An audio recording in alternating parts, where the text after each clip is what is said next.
1498 के आसपास ट्रेड कर रहा है, 1492 का स्टॉप लगाया सिर्फ 6 रुपए का। Near term target 515। सिप्ला पर ध्यान देना चाहिए on the long side pharma. Okay, Cipla Gavaskar के pick. Sachin, good morning. Sachin, आपके पिक?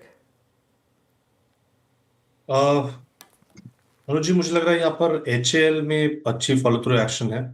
5000 के आसपास का एक अच्छा सपोर्ट बिल्टअप है, इसे वापस रिस्पेक्ट किया है, वहीं से एक रिबाउंड हो रहा है।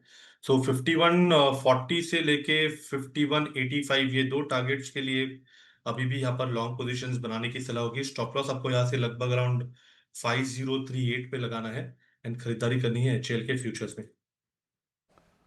ओके, HAL फ्यूचर्स आपका बाय है, स्ट्रॉन्ग मूव यहाँ पे। और मानस, आपका ट्रेड? तो देखिए वीरेंद्र जी, लॉरेस लैब पे खरीदारी करनी है। 3 दिन के कंसोलिडेशन के बाद का ब्रेकआउट है। 772 पे स्टॉप लॉस लगा के लॉरेस लैब में खरीदारी करेंगे और 810 रुपए के टारगेट सेट करेंगे लॉरेस लैब में। चाहे तो ऑप्शन ट्रेड ले लें। 800 वाला कॉल ऑप्शन 20 रुपए पे ट्रेड हो रहा है। इसमें आपको 15 रुपए के नीचे स्टॉप लॉस लगा के खरीदारी करनी है और 30 रुपए के टारगेट सेट।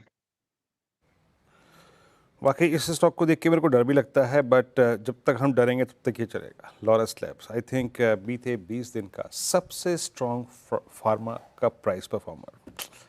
785 स्ट्राइक करता हुआ। सच ये बहदी जी, आपका trade? Virendra ji, Dixon take में खरीदारी की सलाह रहेगी। यहाँ मोमेंटम स्ट्रॉन्ग बन रहा है और जिस हिसाब से पूरा ये स्पेस अब वापस आज बाइंग इंटरेस्ट दिखा रहा है, वो काफी इंप्रेसिव लग रहा है। तो 15,400 का स्टॉप लॉस लगाकर यहाँ खरीदारी की सलाह है। 16,000 और 16,400 तक के टारगेट्स इसमें देखने मिल सकते हैं। बिल्कुल, डिक्सन टेक ये एक अच्छा ट्रेड इस समय यहाँ पर आपको दिखाई देता हुआ श्री बहती जी की तरफ से। अमित जी, आपने क्या पिक किया क्विक सिंगल्स में? जी अनुज जी, मैं एक कॉन्ट्रा व्यू लूंगा NTPC के साथ। NTPC ने काफी दिनों से 330 335 का अपना रेंज ब्यूटीफुली होल्ड किया है। इन लेवल्स में स्टॉक ने कंसोलिडेशन भी दिया है, लेकिन अब देख रहे हैं कि कंसोलिडेशन से बाहर आ रहा है। 10 20 एंड 50 मूविंग एवरेजेस क्रॉस हो गए, it's on the verge of crossing the 200 डेमा। तो एक लंबे कंसोलिडेशन के बाद स्टॉक अपने लेवल्स को होल्ड करके बाहर आ रहा है, इसे बाय करें। 340 का स्टॉप लॉस रहेगा और टारगेट्स रहेंगे 354 के। ओके, NTPC ये हो गई ट्रेड। प्रशांत जी, आपने क्या पिक किया? अनुज जी, यहाँ पे मुझे Adani green based on the opening और पैटर्न काफी स्ट्रांग लग रहा है। करीबन 1002 के आसपास स्पॉट ट्रेड कर रहा है। मैं यहाँ स्टॉप लॉस रखूंगा 988 988 स्पॉट लेवल। यहाँ से जो टारगेट मैं देख रहा हूँ होगा 1025 अदानी ग्रीन यहाँ पे आपका 1002 पे ट्रेड करता हुआ। अब मैं कुछ ऐसे स्टॉक्स रखूंगा जो अपनी स्ट्रेंथ को कैरी फॉरवर्ड कर रहे हैं। जैसे एशियन पेंट्स का जिक्र हुआ था कि 200 डेमा के ऊपर, कॉलाइटस के जोन के ऊपर। Look at HUL। शुक्रवार को और सोमवार को क्वार्टरली अपडेट्स के बाद जो ताबड़तोड़ तेज़ी थी, अब एक दिन की स्थिरता के बाद ये फिर कैपिटलाइज करता हुआ 2% ऊपर HUL। 2% का मतलब ये हो गया कि 6 फरवरी के बाद अब तक की सबसे हाईएस्ट ट्रैजेक्टरी पे एक स्टॉक मार्क करना चाहूँगा। सचिन, कैसे रीड करेंगे आप 24-35 पर HUL को? वीरेंद्र जी, यहाँ पर हमने हमारे क्लाइंट्स को लॉन्ग टर्म के लिहाज से एक्यूमुलेट करने की सलाह दी थी। काफी लोअर लेवल्स पे वो दी थी एंड अभी भी मुझे लग रहा है जिस तरीके से परफॉर्मेंस है, जो ट्रेजेक्टरी यहाँ पर इमीडिएट बेसिस पे या इंटरमीडिएट बेसिस पे नजर आ रही है, वो लगभग अराउंड 2700 तक है। सो आई थिंक यहाँ पर जिस कन्विक्शन से इसने अपने 200 weekly 50 weekly exponential moving averages को काटा है, तो मुझे लग रहा है यहाँ से मोमेंटम और सिग्निफिकेंट होना चाहिए। एक काफी इंपॉर्टेंट हर्डल था 2400 के आसपास का, वो इसने काफी कॉन्फिडेंटली पार किया है। तो मुझे लग रहा है मोमेंटम के लिहाज से 2405 के स्टॉप लॉस के साथ अभी भी यहाँ पर लॉन्ग चेस किए जा सकते हैं। पहला टारगेट होगा अराउंड 2535 का, सेकंड टारगेट होगा अराउंड 2600 का। मुझे लग रहा है ये रैली काफी सिग्निफिकेंट है एंड कंटिन्यूड रहनी चाहिए। जी हाँ, कंटिन्यू रहनी चाहिए। और मैं स्क्रीन पर रीड कर पा रहा हूँ कि FMCG अपनी तरफ बाइंग अट्रैक्ट कर रहा है।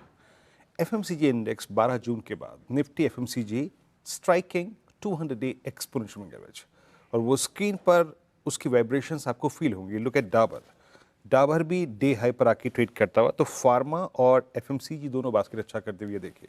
निफ्टी FMCG, डाबर भी 200 डेमा के ऊपर। आशीष बैठी जी, डाबर पे आपका टेक? जी वीरेंद्र जी, काफी अच्छा मोमेंटम बना है और इनफैक्ट ये परसों हमारे ट्रेड में भी था जब इसने फ्रेश ब्रेकआउट दिया था। परसों के दिन में, और हमें लग रहा है कि जिस हिसाब से अब स्टॉक मूव कर रहा है 200 EMA के अभी भी नीचे ट्रेड कर रहा है, तो रिस्क रिवॉर्ड अभी भी काफी अच्छा फेवरेबल बना हुआ है। 505 का स्टॉप लॉस लगाकर खरीदारी की सलाह रहेगी यहाँ पे 540 तक के टारगेट्स के लिए। ओके धर्मेश जी, अगर कोई फार्मा स्टॉक पिक करना हो तो कौन सा होगा आपके रेडार पर?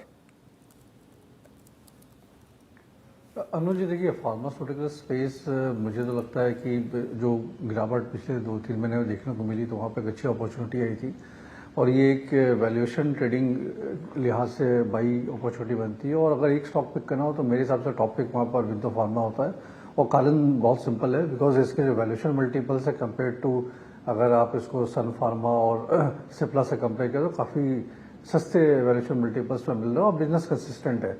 सो अरविंदो फार्मा टॉपिक रहेगी इस स्पेस से, but having said that pharmaceutical 1-2 दिन के लिए ट्रेड बन सकता है, बट लार्जर ड्यूरेशन के लिए अभी भी थोड़ा सा अवॉइड सेक्टर ही है। ओके, मीनवाइल सेबी की तरफ से एक ट्वीट आई है जिसमें सेबी कह रही है कि ऑप्शन लेवरेज को कैश पोजीशन से लिंक करने का कोई प्लान नहीं है। आगे अगर कभी कुछ चीज़ होगी भी तो उसको पहले वो एक प्रॉपर ट्रांसपेरेंट और पब्लिक कंसल्टेशन के बाद करेंगे, और ऐसी कोई रिपोर्ट नहीं है। कल इस वजह से BSE और एंजल वन, इन दो स्टॉक्स में वो रिपोर्ट, देखिए मेरा भी यही मानना है कि वो हो सकता है किसी एक आध शायद डायरेक्टर का व्यू रहा हो, लेकिन इसमें एक लॉन्ग ड्रॉन प्रोसेस है और उसमें टाइम लगेगा अगर होगा भी तो भी। अभी के लिए लेकिन कोई प्रस्ताव है नहीं यहाँ पर। और ऑप्शन लेवरेज का उस लाइन को फ्लैश करिए कि उसको कैश पोजीशन से लिंक करने का अभी फ़िलहाल के लिए कोई विचार नहीं है यहाँ पर।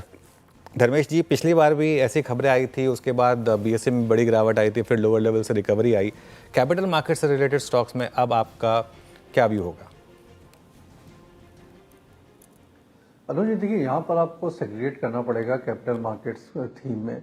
बेसिकली जो कि डायरेक्ट पर transaction revenue in the stock market से रिलेटेड जितनी भी थीम्स है, चाहे वो ब्रोकर्स हो गए या फिर एक्सचेंजेस हो गए, वहाँ पर थोड़ी रेवेन्यू में गिरावट जरूर आएगी। जेनी स्ट्रीट के जो डेवलपमेंट हुए हैं वहाँ पर होता ये है कि एक प्रीसेट एल्गो से आप पूरा ट्रेड ट्रिगर करते हैं और बाकी फिर एल्गो प्लेयर्स जो हैं, चाहे वो प्रॉप डेस्क से हैं, ये सब उसके शरीक होते हैं और वॉल्यूम्स काफ़ी बढ़ जाते हैं और रिटेल में एक एक्सपेंशन आ गया था। वर्ल्ड का लार्जेस्ट आपको option trading volume derivative market था, जबकि आप सिर्फ अराउंड $5 ट्रिलियन की मार्केट कैप की आपकी पूरी मार्केट साइज है। सो वो एक थोड़ा एवरेशन था, वो रेक्टिफाई हो रहा है। हम लोग का ये देखने को ट्रेंड जो देखने को मिल रहा है, जो पीएस को भी कम देख रहे हैं, वहाँ पर डायरेक्टली वॉल्यूम में गिरावट आ रही है और ये ट्रेंड चलेगा अनुज जी थोड़े समय के लिए। मुझे लगता है कि जो अभी के जो वॉल्यूम्स वो भी सस्टेनेबल है, तो वहाँ पर गिरावट आएगी तो उसको अवॉइड करें। बट उसके अदर साइड जैसे कैम्प्स हो गया, प्लेयर हो गया, या फिर म्यूचुअल फंड डिस्ट्रीब्यूटर नाम हो गया, ये निपल एसेट मैनेजमेंट जो है, ये सब कंपनीज को अगर आप बाई करके चलते हैं तो वहाँ पर कोई प्रॉब्लम नहीं है। सो ट्रेडिंग लिहाज से जहाँ पर रेवेन्यू जनरेट होती है उसको थोड़ा अवॉइड करें। ओके, आशीष चतुर्मोहता भी हैं हमारे साथ। आशीष, आपका क्या व्यू होगा इस पूरी की पूरी चीज़ को लेकर, और ये जो कैपिटल मार्केट से रिलेटेड स्टॉक्स हैं, क्या अभी भी ये स्ट्रक्चरली पॉजिटिव स्टॉक्स हैं? गुड मॉर्निंग अनुज। तो देखिए, यहाँ पर हम थोड़े से सेलेक्टिव होकर अब इसको प्ले कर रहे हैं। हमारा ये मानना है कि एसेट मैनेजमेंट जो कंपनीज है, जैसे कि आप देखेंगे HDFC AMC हो गया, UTI, निपॉन एसेट, या इवन आदित्य बिरला जो म्यूचुअल फंड साइड पर एक्टिव है, वो जो बिजनेसेस है वहाँ पे हमें काफी अच्छी स्ट्रेंथ नजर आती है। दूसरी, हमें लगता है कि वेल्थ मैनेजमेंट जो आउटफिट्स है वो बहुत एक स्ट्रक्चरल टेलविंड के अंदर में है, क्योंकि वहां पर पे आप सिर्फ ब्रोकिंग रेवेन्यू नहीं है, वहां पर पे ARR है, यानी कि एक एनुअल रिकरिंग रेवेन्यू वहां पर पे आती है। और ज्यादातर वेल्थ आउटफिट्स अब ये कोशिश कर रहे हैं कि उनका जो ARR का रेवेन्यू है वो सिग्निफिकेंट पोर्शन हो जाए और ब्रोकिंग का जो रेवेन्यू है वो कंपैरेटिवली उसका पोर्शन नीचे होते जाए। तो इसकी वजह से हमें लगता है कि जो वेल्थ मैनेजमेंट आउटफिट्स है, नुवामा हो गया, 361 हो गया, या इवन आनंद राठी वेल्थ है, ये जो कंपनीज है ये काफी एक स्ट्रक्चरल टेलविंड में है। और इसके अलावा अगर हमें एक्सचेंजेस प्ले करना होगा तो हम MCX पे काफी पॉजिटिव है, क्योंकि हमारा मानना है कि गोल्ड, सिल्वर, क्रूड, कॉपर में आपने देखा कल बड़ी तेजी हुई, तो इस सब का जो बड़ा बेनिफिट है वो MCX को देखने को नजर आएगा। तो अभी हमें लगता है कैपिटल मार्केट्स में इस तरह के स्टॉक्स पे हम काफी ज्यादा पॉजिटिवली बायस्ड है। बिल्कुल। और देखिए थोड़ा-सा ना मैं एक चीज़ में ये भी कहूँगा कि थोड़ा-सा मीडिया को भी इस चीज़ों से थोड़ा बचना चाहिए, क्योंकि वीरू ये सब चीज़ें जो है ना, कल अब स्टॉक बीएसई का 10% गिर गया। अब हो सकता है आगे जाके रिस्ट्रिक्शंस आ जाएँ। ये मैं नहीं कह रहा हूँ कि बिल्कुल नहीं आएगा, और इतने अगर लोग लॉस कर रहे हैं तो उसका कहीं न कहीं सरकार को भी कुछ ना कुछ देखना होगा। लेकिन ये ऐसा नहीं है कि वो कल के कल आने वाला है, और इसमें थोड़ा-सा समय भी लगेगा। लेकिन कल इससे क्या होता है ना, थोड़ा-सा स्टॉक्स का इक्विलिब्रियम बिगड़ता है। कल भी देखिए आप, स्टॉक पहले 10% गिरा, फिर 4-5% की रिकवरी आई, और आज थोड़ी सी और रिकवरी आ गई। अब बीएसई और एंजल दोनों के स्टॉक्स में कल गिरावट आई थी। तो ये थोड़ा-सा मुझे लग रहा है कि थोड़ा-सा केयरफुल रहना चाहिए ऐसी चीज़ों को लेकर।